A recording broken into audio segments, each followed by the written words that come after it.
All right, so but there's definitely people from New Jersey, the East Coast of the United States. Ellen is from Connecticut and New York, and I saw Germany's here, Brooklyn's here, China is here, Michigan is here. Who else? The Carolinas are here. Chicago is here. Super fun. Who did I miss? Oh, San Diego is here, California. Very impressed by you West Coasters showing up. Very nice. Hello, Cindy. How are you? Georgia. Georgia is here. Idaho. I think New Jersey's winning, that there's two of us. Wow. No competition, but. Georgia by way of New Jersey. There's a few New Yorks in the audience. You got Jane Sangerman. I think we've got Patricia Miranda. We got Jane in Brooklyn. Patricia's up in Washington Heights. Not sure who else is on right now. Very cool. So New York is in the house. So that's part of the really interesting, fun things about the International Listening Association, also called the ILA. Welcome, my name is Sandra Bowden-Lerner. Welcome to the International Listening Association's Exchange.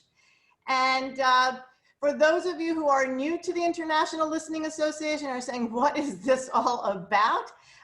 We are people from all over the world. Usually we're represented for about 25 countries. And we are all, England is about to enter the house.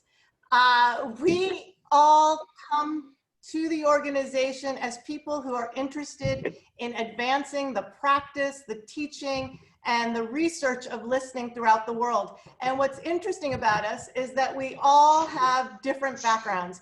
Some of us are in business, some of us are educators, some of us are artists, health professionals. Whatever it is that you do, we represent, because listening is just that important. With the exchange program, we try to provide programs that introduce us to listening with a fresh perspective. So Phil Turpak from Alexandria, Virginia, and Tamsin Hartley, who should be joining us shortly, from England, and myself, we try to curate these programs to come in with a different way of thinking about listening. And those of you who know Ellen will know that this is going to be a very fresh perspective on this. So we are super excited because Ellen Hackl Fagan comes to us as an artist and as the owner of Odetta Gallery. And she's been thinking a lot about how sound and color relate to one another. And so, of course, as people interested in listening, we think that's pretty cool. And so I'm going to just pass it on to Ellen. Oh, I should tell you that the chat button is off except to talk to me. You are welcome to send me any kind of messages that you'd like to interact with me on. If you have any questions or comments for Ellen or myself, just either raise your hand or send me a chat message, and I'll make sure that Ellen finds out about it. But it helps me facilitate the group a little bit, and it keeps us organized. But I do know that Ellen is interested in being interactive and hearing your thoughts. Is that right? Yes. All right. So thank you so much. Thanks for coming. And Ellen, let's hear all about the reverse color organ. Thank you so much, Sandra. I'm more of a producer than I am a front person. So this is all a bit of a learning curve for me to jockey the screen share and so on. But I want to share my screen with you and have a certain dialogue that I can pursue and show you demonstrations of different paintings. I do want to preface it by saying I'm not an engineer and I'm not a scientist. I'm an artist. And when I paint, it's a full body experience. I've been painting all my life since I was a little kid. And I also am a good listener. When you run a gallery, you listen to people. When you're in their studios looking at their work, you're busy listening. And then it's my job as a gallerist to find ways to illuminate their work in, like you guys, with a fresh perspective so that the artist knows that A, you've got their back, but B, that you are presenting their work in a way that maybe they haven't seen it yet. And that's when it gets really exciting as a curator, is to illuminate an artist's work for them. As a listener, it also is important for you to know that I'm the 6th of 8 children. So I grew up in a sea of voices and a sea of personalities, and every so often I got to insert a punchline and join the conversation. I also, when I married, entered into a family of 12 siblings. So same idea, to even get your voice heard for 5 seconds at a holiday gathering or even at the dinner table, you better have your timing down. So anyway, I just wanted you to know that for me, listening, communicating, and sharing has been ongoing in my life and in my art. So I'm gonna pull up the shared screen and just get into some of the visuals.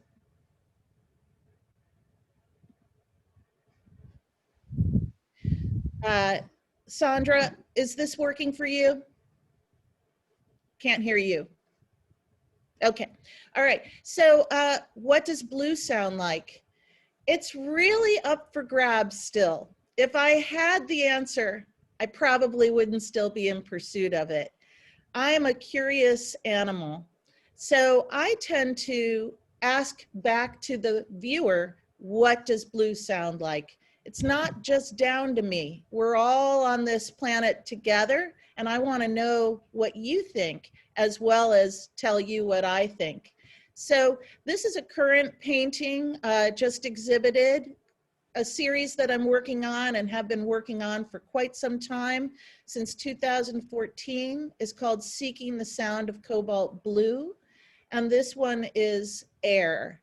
So using bubble wrap as a stamping mechanism, and ink and acrylic and lots of water on rag paper, I ended up with this image, and it's a large sheet of paper.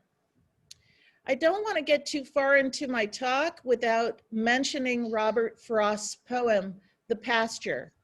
This is something that is very close to my creative process. The Pasture's refrain, "You come too," is an invitation by the author to the reader to enter his world, and he wants to share it with you. He'll take you by the hand. You come too, let's go there together. That's the way I feel about my artwork, and also as a curator. I want you to come too. I don't want to be a silent voice on a wall that only has one direction. It is a dialogue for me, always has been. So you come too. I want you to come into my work. I want you to tell me what you think, and I want you to experiment with me. And the reverse color organ is a big part of that. Influences beyond the large family are live music, prehistoric art, and language. I'm really into language, disappearing, current, prehistory, how it developed, and otherwise. This is just a quick video of a current painting in process. I took out the sound. This is a large 9 by 5 foot sheet of paper, and I wet it down with a hose. I love my studio. It's my garage. It opens into my driveway. I have hoses, I've got fencing. I get to move things around. So in order to get this page prepared as a painting, it has to be soaked, and then paint is poured on it. This all takes a while. And then I place industrially produced, mass-produced objects to create a repeat pattern on the field. This is a field of color right now. So in this case, loving my bubble wrap, Bubble wrap for me is a stamp that I can use to create a relationship between sound and the viewer through its repetitive pattern. It reminds me of abstract music, of fugue, of nuance. So this painting, Seeking the Sound of Cobalt Blue, Big Blue, was shown in an exhibition this past summer. I had a solo exhibition in Connecticut, in Torrington, that was called Helpless. And it was all about blues and the night sky and Neil Young's music and so on, and our situation. Wanted to get into the first paintings that I did as an undergrad student to depict sound. This is the floozies versus the force. It has guitar forms that have been anthropomorphized into go-go dancers. And the reverse background form is lady cops with buttoned up collars and heavy thighs and their badges. And you could flip this painting. You could show it either direction, and that would bring one to the foreground and the other to recede. This idea of duality and what's coming forward and what's receding, but these constant pairing of voices in red and blue or foreground, background reversal also ties into my interest in sound, because it's not just the eyes, it's the ears. So this idea of duality has been a feature in my work, again, for quite some time. And I'm just gonna move the computer for a second and show you its partner piece. I brought it into the studio. It's called City Sounds, also painted in 1981. I just wanted to show you the scale of it, just so you know, sort of, these are 6 by 5 foot canvases. So they're life size. These were the largest works I made at that point as a young student. And it started the path for immersive painting. And that, again, sometimes you come up with these motifs and styles in your early years as an artist, and they just keep cycling around. You're learning from yourself. So City Sounds and the floozies versus the force. What was unique about these paintings is that I carried them with me after I graduated and noticed in low light levels that the blue in the painting advanced and the red would recede, and the blue would become hot, not cool. And in art school, we were always taught cool colors recede, warm colors advance, but this was doing the opposite.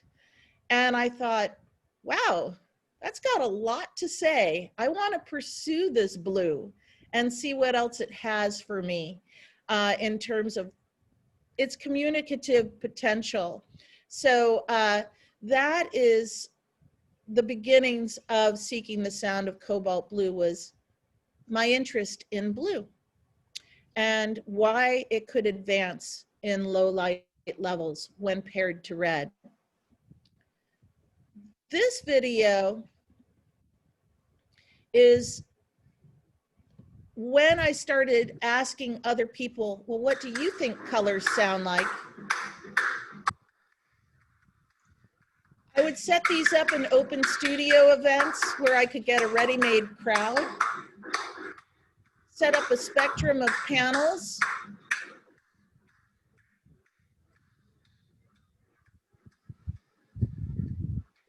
and ask people, sound out these panels, and then I film them. You come too.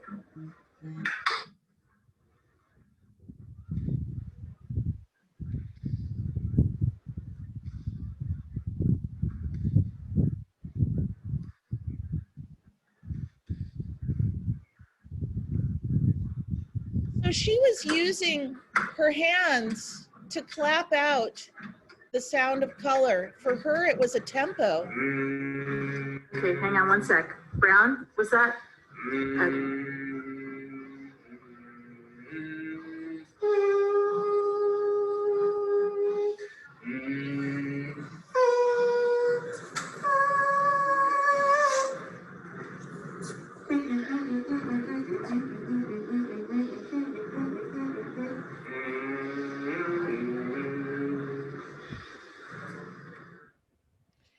That was the early reverse color organ in performance mode, and asking for people's interests and responses, because again, I'm a member of a large, boisterous vocal group in my life.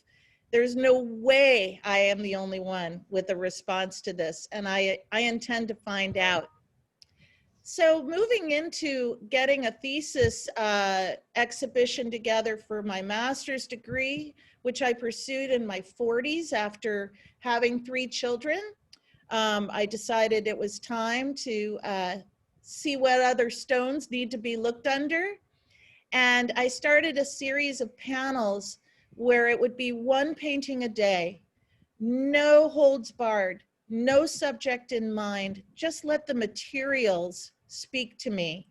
And ecstatic paint was born. And if any of you have studied ecstatic dance or meditation, you will understand where I'm coming from with this. It's about plurality, it's about vibration, it's about multiplicity, it's about sensory overload, it's about deprivation, it's about all of those things in order to let your ears essentially and your senses enter into an unknown consciousness. So this was the very first painting in ecstatic paint, and it's called Sonic Equivalent 1. Ink, plastic parts that were thrown on and then removed. I was interested in trying to capture, like a photogram, objects, but in paint. You can see that there's a lot of variation in ecstatic paint in these 8 by 10 inch panels. And I would ask people to sing them out. Sandra, at any time, if you want, we can ask people to start sounding out paintings, and we could go with left versus right. That's your call. I love that. I would love to hear this group sound out these paintings. So as you guys can see, this is not so much about color as it is about texture here, and that's okay. So let's start with the left-hand painting called Nail Print. Let me remind people to unmute because I want to hear this. So this is called Community Sing. I've done this performance a few times with groups of people. It's an ongoing project of mine. So these are 2 of many paintings, and we're going to sound out 3. We're going to start with these 2 and 1 more. So is everybody ready? On the count of 3, you can sound out either through clapping or vocalization, nail print. Do you all see this? Okay, you guys ready? There's no wrong answer. Okay, so on the count of 3, nail print. 1, 2, 3. Okay,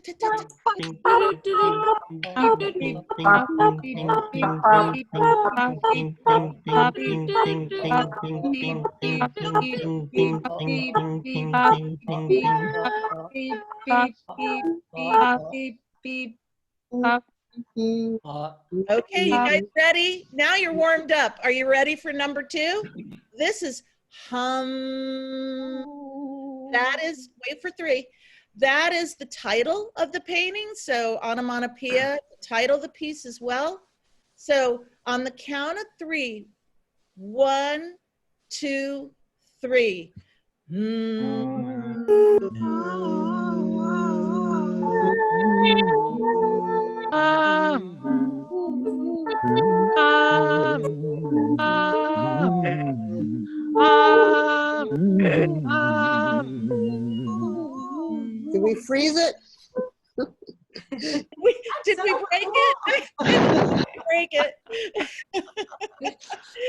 All right. You guys ready for the third one? Sure. All right. Love it. This painting is called Toy.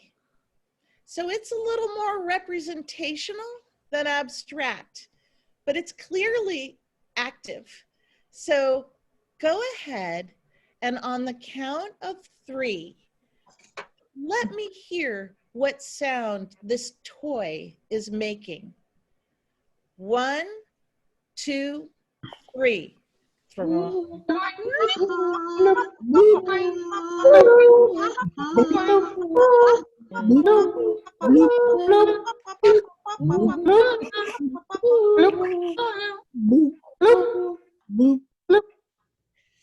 Thank you guys so much. Now you're in my world. I really love having you.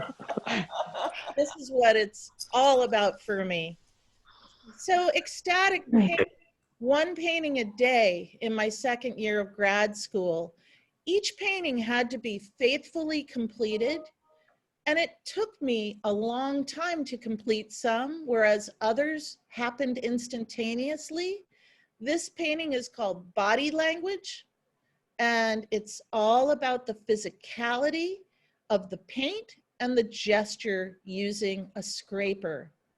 I have no idea what I'm doing when I start these, by the way. I just go with the materials. This is the end result of that year. What a beautiful mess. There were 208 panels. I found that they reminded me of language in so many ways and the origins of language.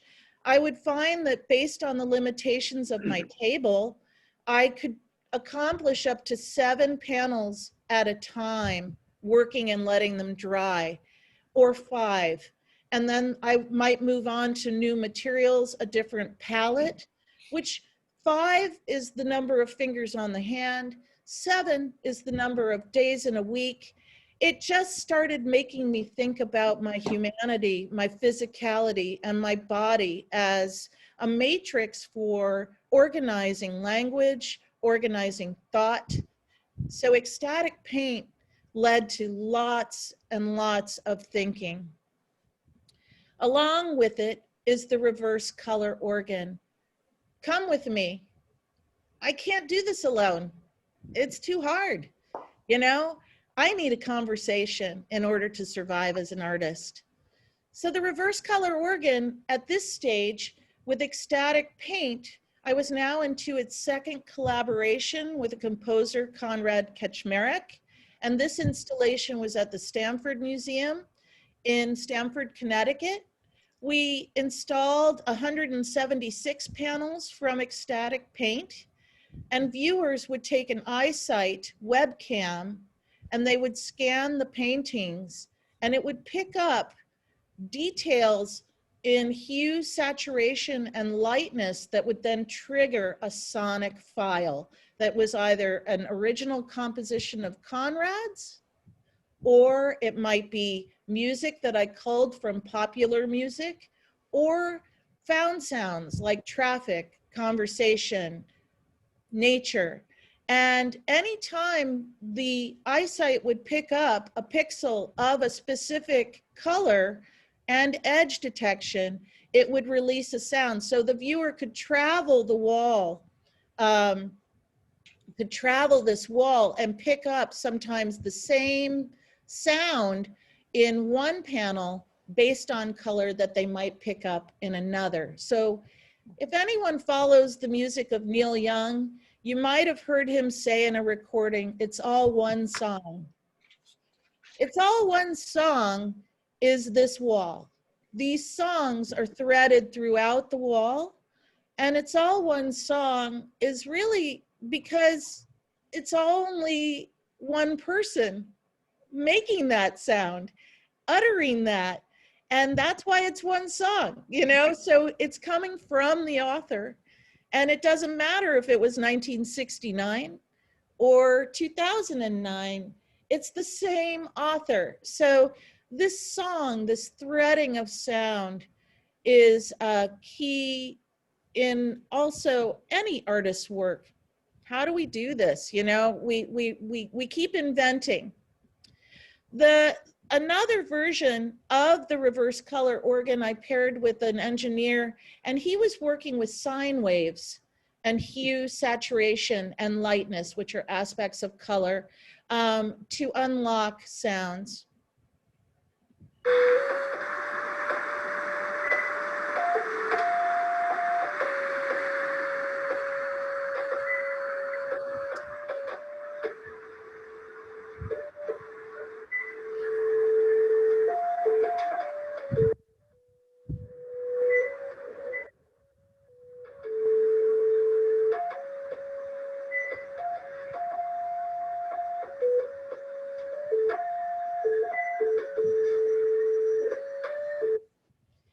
So you'll hear in that there were many of when the eyesight camera would scan across certain colors, you would hear the same sound.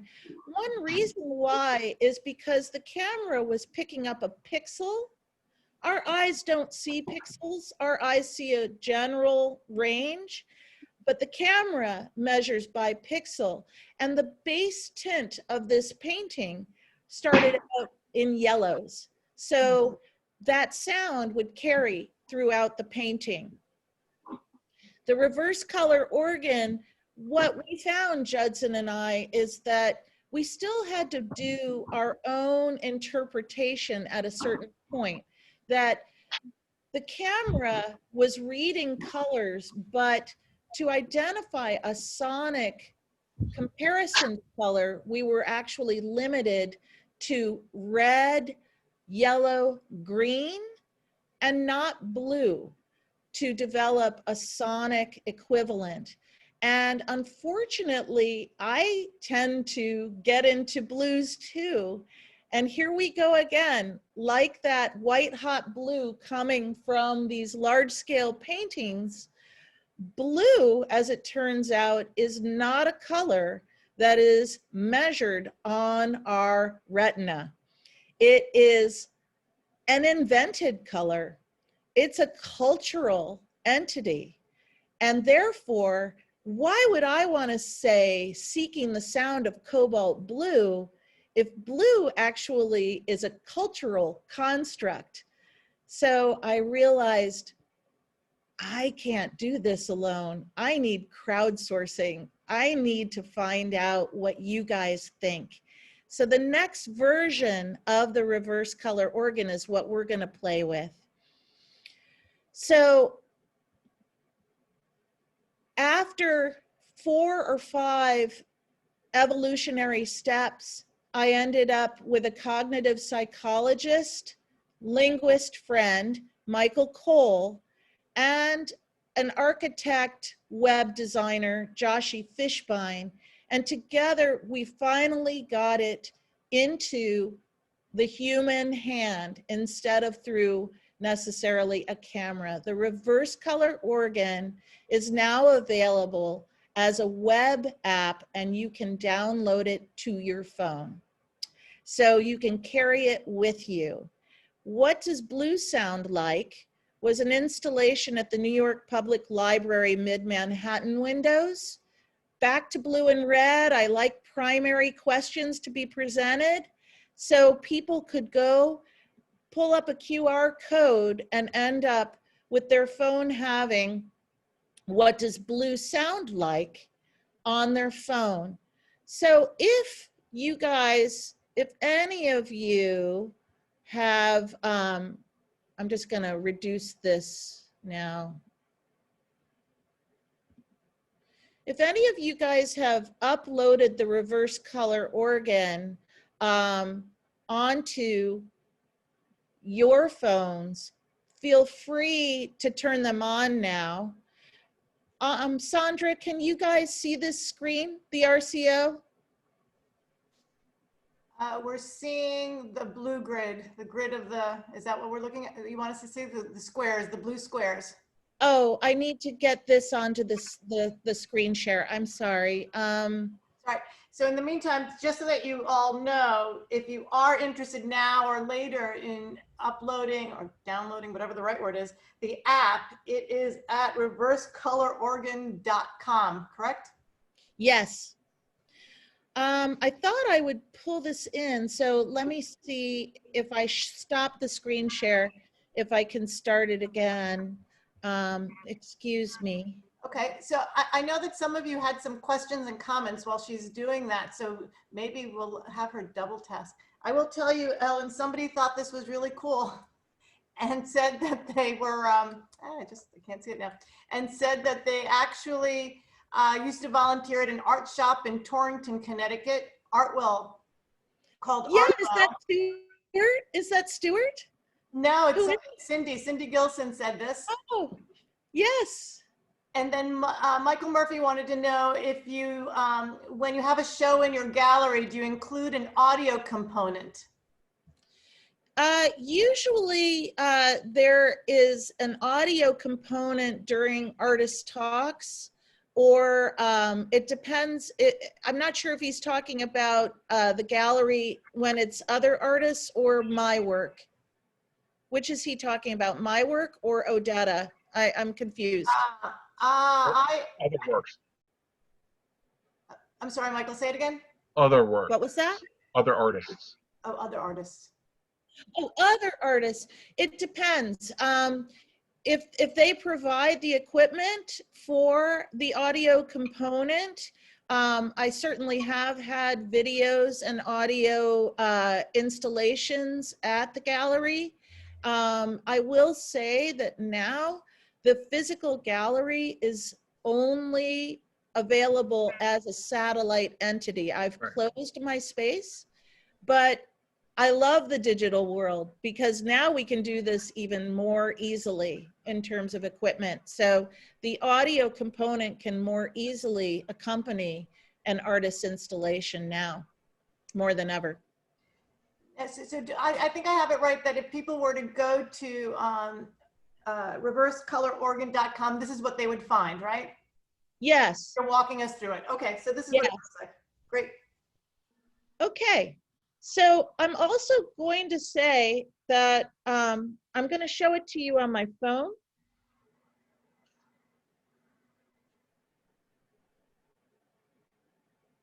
Whoop. Sorry. Oh, now it's going to misbehave. Sorry, I'm in my garage. Oh, here we go. Here's one.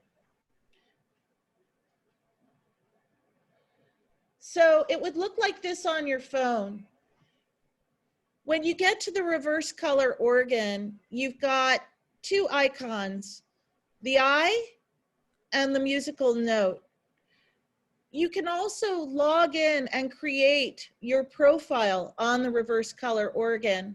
And that's something that can help me down the road with research. I like to understand what your occupation is, what your geographic center is, what your interests are, so that if I want to show how people relate color and sound, I might want to do a painting or a demonstration based on professional choices, career choices, or gender or age.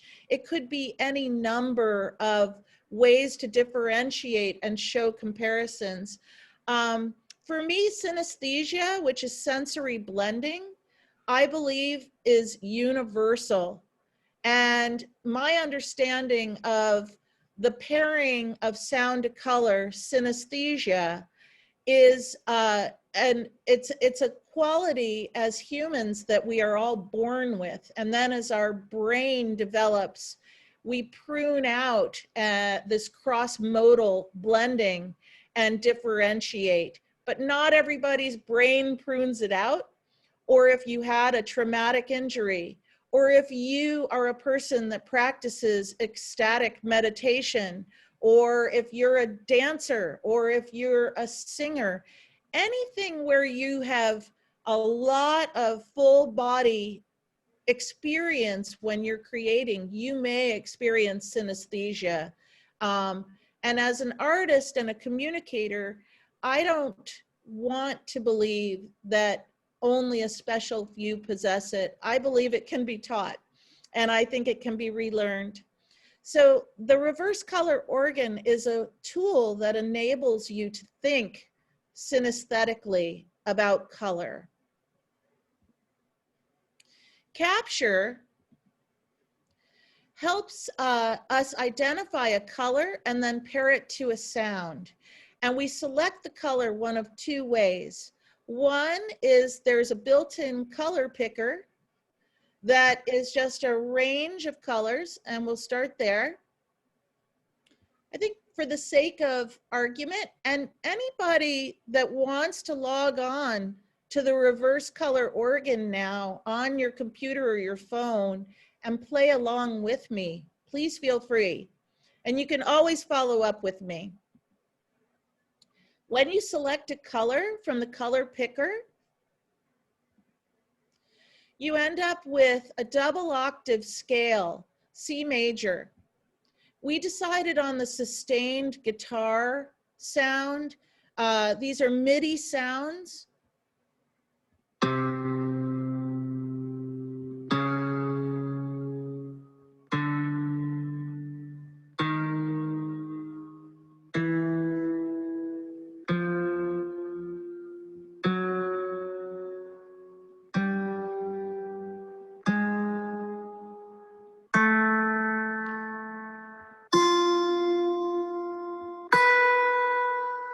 You would go through the entire scale. What you're doing at this moment is you're listening to the sound, and then the goal is that you find a sound. This is a limited palette, sonic palette right now, but you would find a sound that best represents this color that you've selected. So I'm gonna, for the sake of demo, just pick one for now. Tap to confirm. You can test it again. If it feels right, this is only about you right now, you submit. It goes into a database for me. The second way of capturing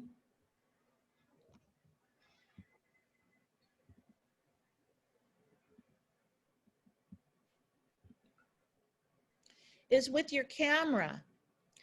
So I'm on my computer right now, but you can also use the camera on your phone and walk through your world and select a color.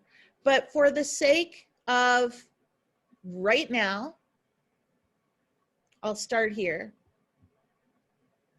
This was a recent exhibition at Odetta called Seeing Red, Radical Women Seeing Red. This is an artwork by Katherine Jackson. And when I pulled it up from my photo library, this is the average color that was selected. You can also search through and get variations on that, again, pixel by pixel. When you pick the color and you tap to play sounds, here's our double octave scale again.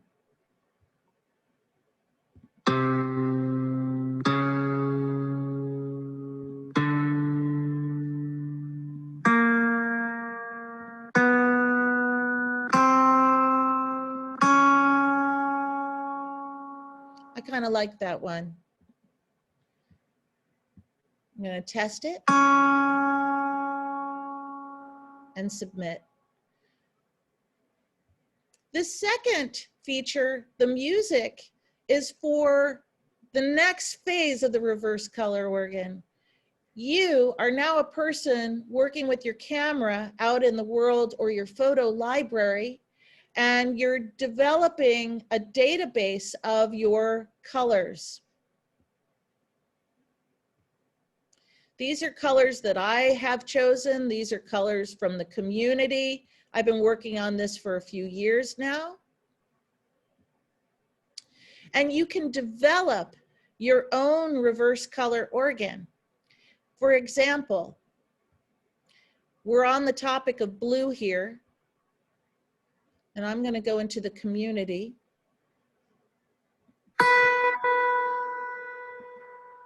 You add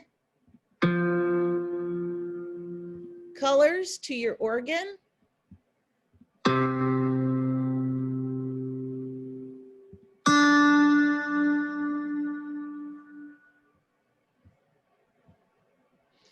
The colors, you can name your organ. I'm going to call it ILA today.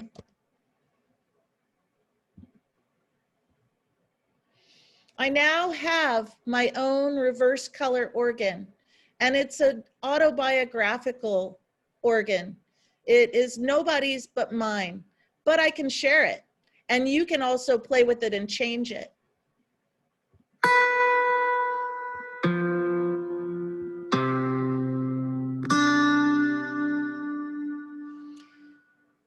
This tool, the reverse color organ, is meant to enhance and expand the conversation about color and what colors sound like. If it were only down to me, it'd be easy, but that would be artistic license, and I would be telling you what colors sound like. So it would be a monologue instead of a dialogue, and that just isn't enough for me. I think I'm looking for the real deal. And in this, I'm also looking for the truth behind synesthesia and color sound relationships in human beings.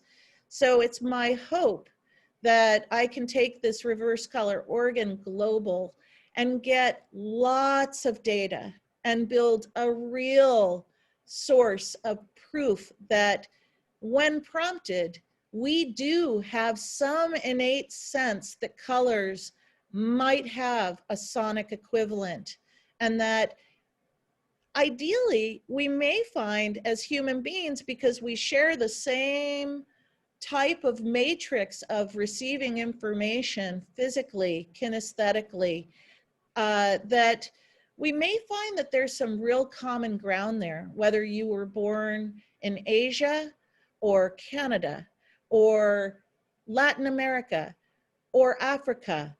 Even throughout our cultural rich histories being shared and developed in our language, I think as humans, we may have this one as a universally agreed upon felt experience.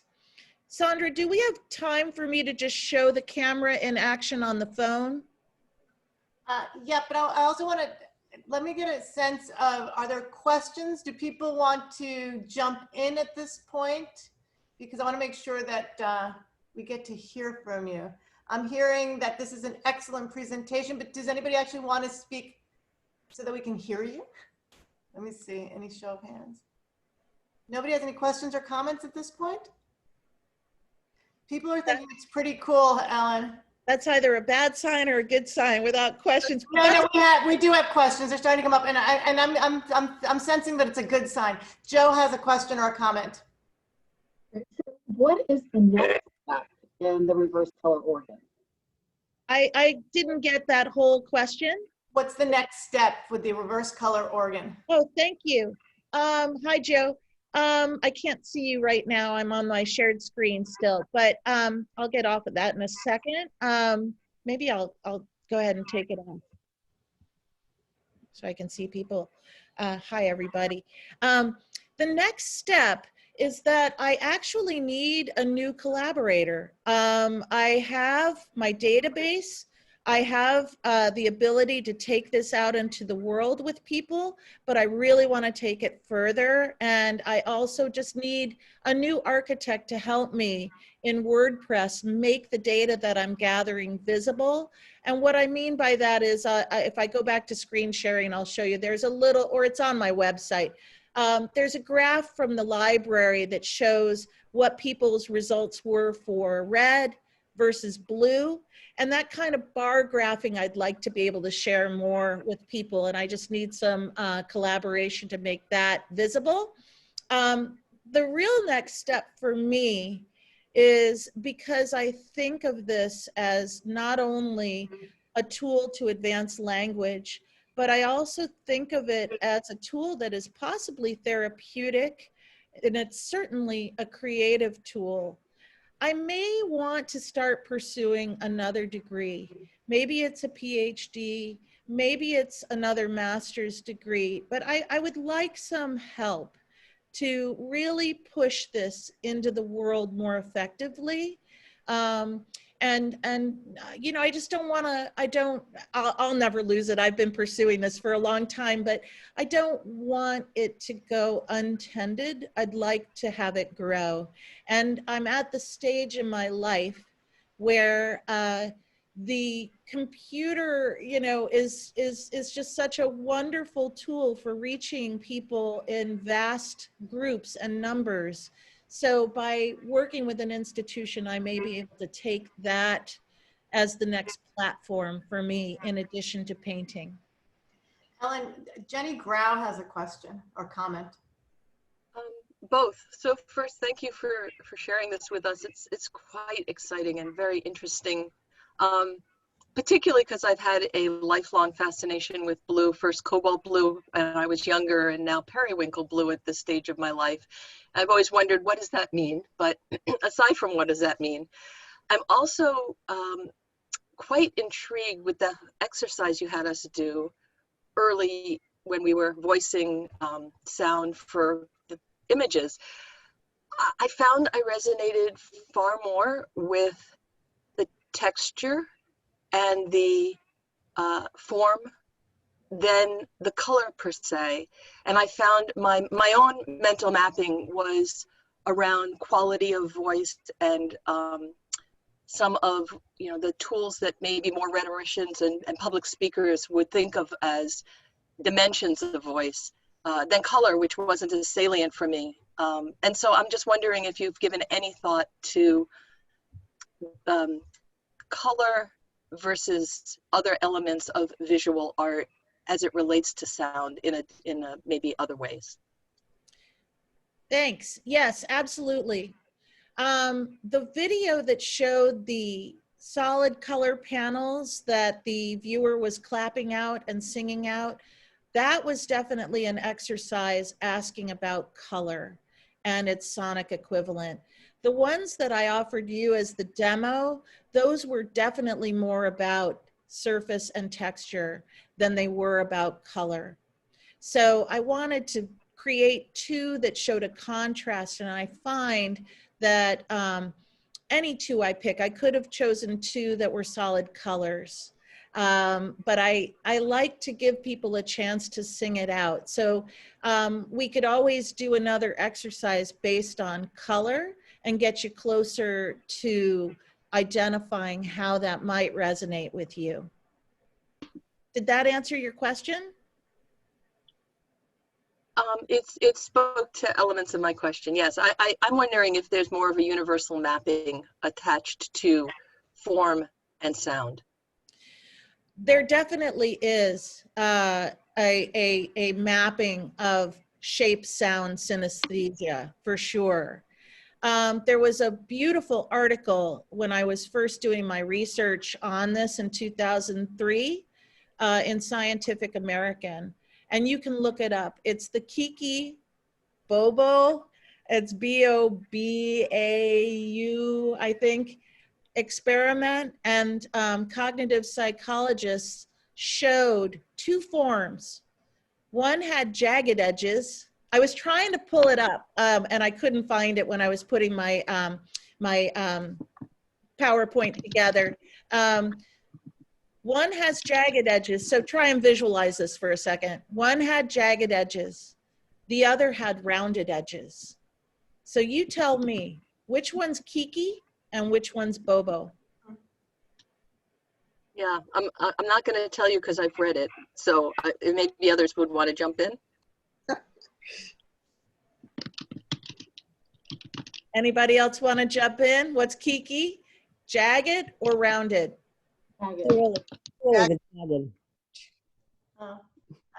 Jagged. Jagged. And Bobo? Jagged or rounded? Rounded. Round. It's almost like our mouth. does the answering for us, if you'll, bear with me on the physicality of all of this. Bobo, it's round. Kiki, it's kind of more linear, so this is something that I love about prehistoric art, is that it's something that has these universal motifs. And as early artists and recorders of early languages, the observations were similar globally in terms of survival, and those showed up in the works of art. So you have your river forms and jagged, you have your moon, tracking and so on. I'm in hot pursuit of that all the time. You guys ready to see it in real time? So again, www.reversecolororgan.com. It is free and easy. So I've got it on my phone, and I'm ready to capture. So I press the camera, choose an action. This is now on the phone. I'm gonna go with my camera, right?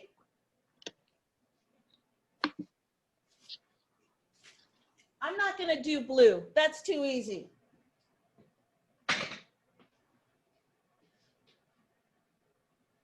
You're off camera, you're off script camera. Yikes. All right, can you see me? Yeah.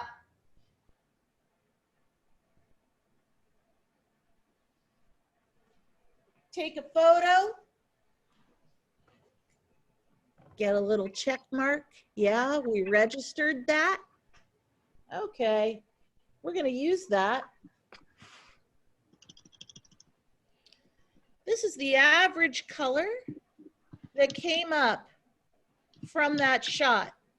I can pull a pixel out of it and focus on the yellow, or I can go with the average. I'm gonna pick this color. Does that look familiar now? Great. All right, Linda's playing. Capture. Go down your screen and you get tap to play sounds. Does that look familiar? Here's your double octave scale. Linda King Ferguson is playing with me. I love it.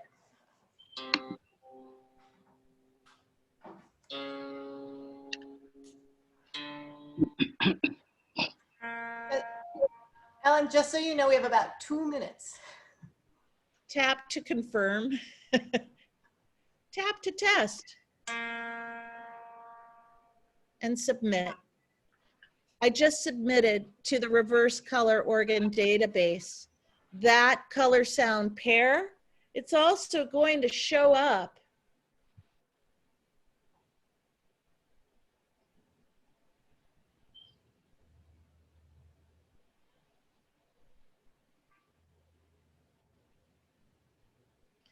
it's going to show up in the color picker right there.